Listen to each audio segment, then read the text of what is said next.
Morning, grade 7. Tuesday, April 21st. Yesterday you were asked to read the beginning of chapter 9, The Métis Rise Up.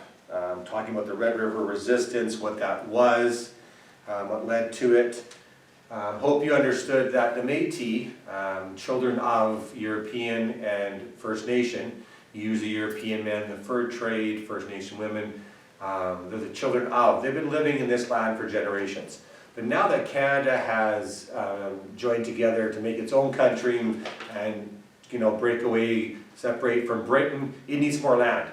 So it makes a deal with HBC to purchase Rupert's land with HBC in Britain. That was kind of what you read. This Rupert's land is kind of what we look at as northern Ontario, Manitoba, up in Saskatchewan, but at this time it was all around the Hudson's Bay. Was a lot of unused land. There was trading forts that were there, HBC forts, that weren't being used as much anymore. There were people living there, but there wasn't like pockets of cities. So now Canada owns this land, they have to figure out what to do with it. Remember John A. Macdonald and his railroad that he wants to build across. That's a big reason for getting this land. And the quickest way across is straight. So going from Ontario, Lower Ontario, Quebec area, straight across would go through what we would call Red River, southern Manitoba. And the people of that area were not consulted. The Métis have their own traditions, been living the land, they do farming, they do their buffalo hunt. Page 274 kind of shows you the area and all what's called Rupert's Land, the Northwest Territories. You read about the Red River carts and how important they were. So there is a lifestyle going on here, a way of life, a culture, society that now is going to be changed abruptly because of this deal for land. So today, starting on page 277, what triggered this? Well, the deal was made in April of 1869 for the purchase of land. It wasn't supposed to transfer until December.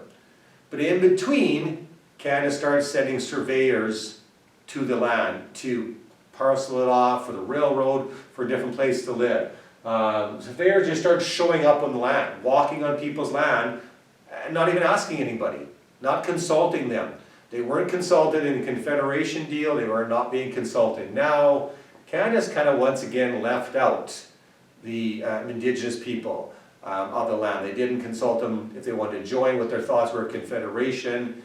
They weren't involved in the deal, now they're not being involved in this land. So people are walking over land which is being lived on.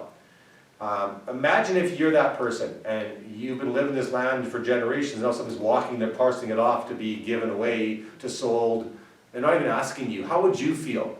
How upset would you be? Well, that's what's happening. Things are escalating. People come, this deal was in April, people show up in July, people show up again in October, and Louis Riel, who you're going to do some research on, took it upon himself to stop these people from going on his cousin's land.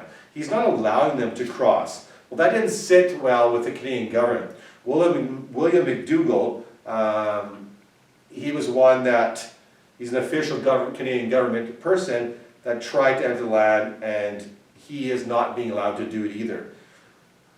So it's upsetting the Canadian government, they can't get in this land. Well, the Métis are saying, well, you're not asking us. Riel is put in charge of provisional government, which is a temporary government set up. They set their own government up to show people of Canada, the government of Canada, hey, they are serious. They're not going to allow you just to come and take their land. Riel, I'm not going to give away too much, but you can see why, when you do your research, he was picked as the leader. His background, his heritage, his education, his language. So read 277. Kind of what's happening. There's crop failure going on, the buffalo are being depleted from all the hunting. So the way of life of the Métis is changing, and they're getting more upset because things are happening without their consent. So keep reading 277 onward. You can read up until 280 and kind of see what's happening to put the people in this state that they're in. They're very upset, and they want to stop it. And what are they going to do to stop it?